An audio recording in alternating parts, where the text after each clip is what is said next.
How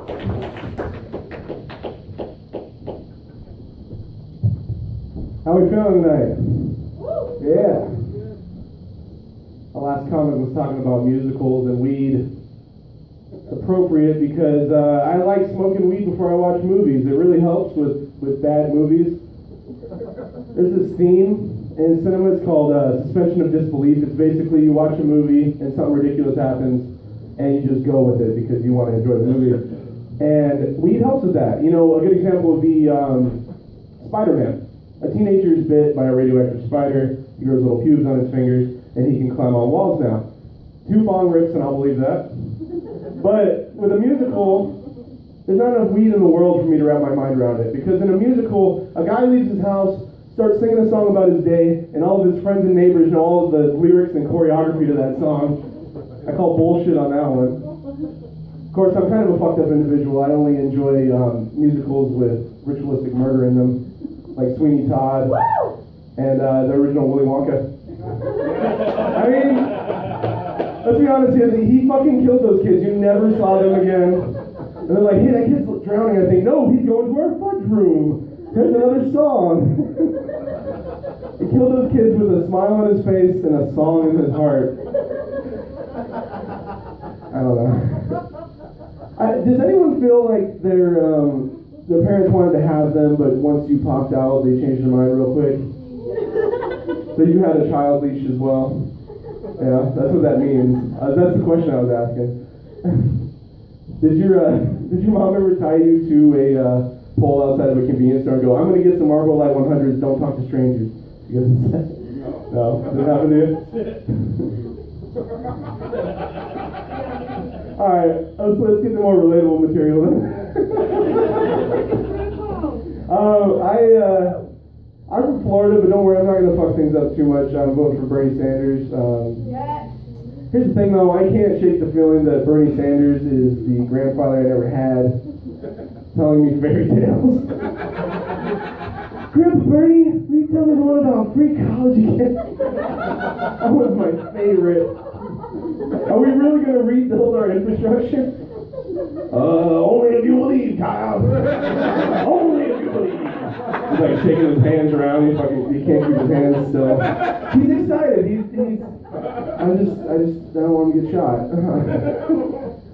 It's like I'm gonna expose the media. Yeah, you're gonna get no coverage. No, I said he's gonna be like he's the grandfather I never had. He's gonna be the president we never had, unfortunately. I didn't write any Trump material until one day that I was at a Mexican restaurant out in Portland, and they had Fox News dubbed in Spanish, and Donald Trump was speaking Spanish. And I didn't know that was allowed. It's kind of like watching Hitler play with a dreidel. It kind of blew my mind. Spit my carne asada all over the place. Does anyone hate their job right now? Anyone? No, everyone loves their job. We're in Salem. Right. Hi-ho!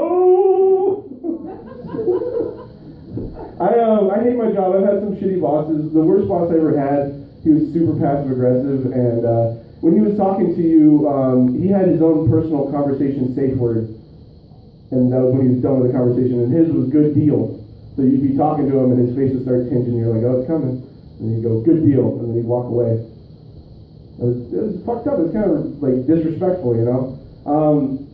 He was an interesting guy, though. He ran a mom and pop place into the ground. His idea on social media was yelping is what dying dogs do.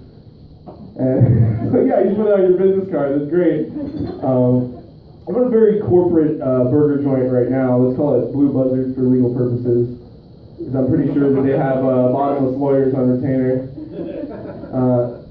I'm super high when I'm there. Like I have to be high the whole time. It's great because my bosses don't give a shit about anything, but it's also terrible because my bosses don't give a shit about anything. So that's a bad thing as well.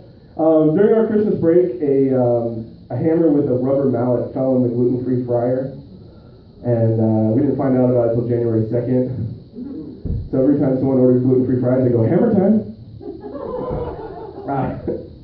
And they would be very upset if they heard me like revealing these secrets. They say that snitches get stitches, but I say once we find out what was in the gluten-free fryer that consumers get tumors would be more accurate. I am very excited that weed is legal now, you guys. It's a great thing. So I'm coming from Florida, and in Florida it was basically like they could pull you over and comb your in your car, comb your floorboards, and they could find like lettuce from like fast food excursions, and they could find like seeds and stems, and they'd weigh it out. They're like, that's about a half-eighth. That's a misdemeanor. So it's a grand new world for me. It's great. I feel like my dream scenario is finally going to happen. I am looking for a new job. And my dream scenario is I'm in the job interview, and the interviewer is sitting me down. He goes, Kyle, your references check out, and you've got a great attitude. But I got to ask you one thing, man. Your eyes are really red. Are you high or are you tired? And I say, I'm both. I'm hired. And then we smoke a bowl in the back and high five because that's what I voted for. All right, thank you very much, guys.